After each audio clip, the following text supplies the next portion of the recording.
আমার ফোনটা কালকে ঠিক হয়ে গেছে, তাই আমি আজকে তোমাদেরকে ব্লগ দিয়ে জানিয়ে দিচ্ছি। চলে না যে বললাম চলে না, লাইট করে বলছে চালাও, লাইট করে দাও তোমরা।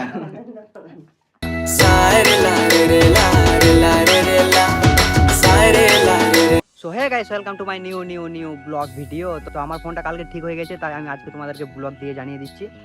আর ফোনটা কত কি নিয়েছে না নিয়েছে তো সব তোমাদেরকে বলবো, ব্লগে এন্ড অবধি থাকো।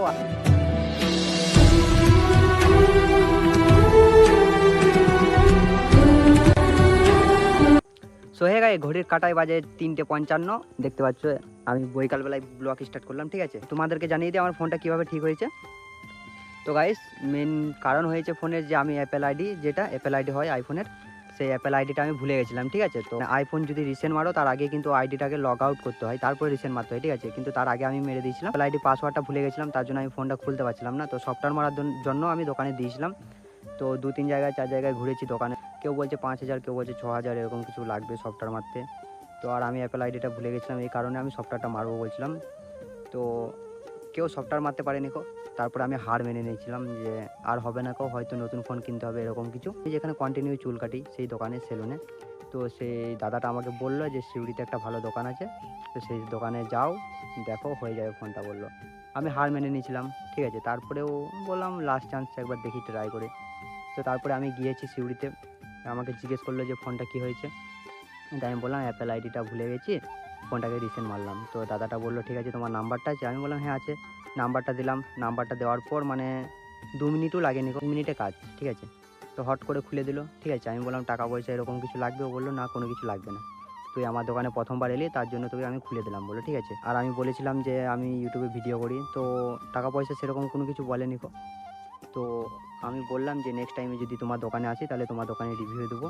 তো বলো ঠিক আছে, আর এরকম সিরিয়াসলি বলছি টাকা পয়সা কোনো কিছু লাগেনি কো ফোনে, তোমাদের আশীর্বাদে, তোমাদের ভালোবাসায় ফোনটা ঠিক হয়ে গেছে।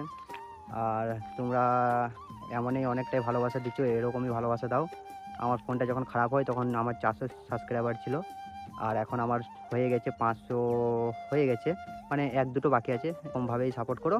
আর এখন বাজে 4টে, আর আমি ব্লগ স্টার্ট করলাম। ঠিক আছে, তো আমাদের রাস্তার এদিকে এসেছিলাম, তো রাস্তাটা আমাদের গ্রামটাই সামনে। ঠিক আছে, আর এদিকে রাস্তা, তো এদিকে ঘুরতে আসি এনি টাইম বলতে মানে তোমার ধরো বৈকাল দিকে বেশিরভাগ আসি, যখন ফুটবল খেলতে নামি তখন আসি না গো, আর ফুটবল খেলতে না নামলে এদিকে ঘুরতে আসি। ঠিক আছে, তো চলো ব্লগে কন্টিনিউ থাকো। তো গাইস, আমি এখন ঘরে এসেছি। ঠিক আছে, মা এখানে চিরুন করলো এখনই।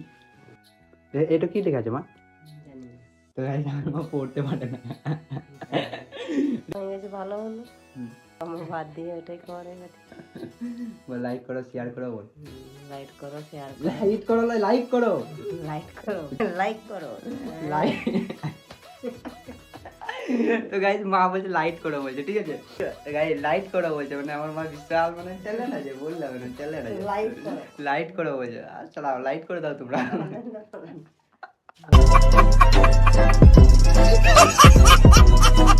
তো গাইস, এখন বাজে রাত্রে মানে 2টো বাজছে। ঠিক আছে, আর কালকে ব্লগটা কন্টিনিউ করছিলাম, তারপরে রাতের বেলায় প্রচণ্ড জ্বর এসেছিল আর শরীর খারাপ করছিল, মাথা ব্যথা করছিল, তাই দিন আমি ঘুমিয়ে গেছিলাম। আর এখন বাজে 2টো, আর এখন আমি ব্লগ কন্টিনিউ করে দিলাম। রাতের বেলায় কী করবো আই ডোন্ট নো, জানি না, বাট কিছু করবো। देखो यार, बनता हुआ शाहरुख खान किसी को नहीं पसंद, सबको बना हुआ शाहरुख खान पसंद है। स्ट्रगल करते हुए इंसान अकेला ही होता है।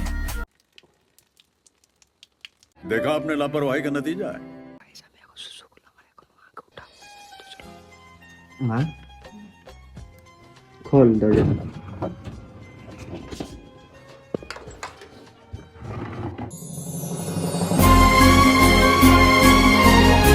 তো গাইস, মাকে উঠিয়ে আমি চলে এলাম, জানলার পর ঘুমিয়ে পড়ছি, তোমরাও ঘুমিয়ে পড়ো।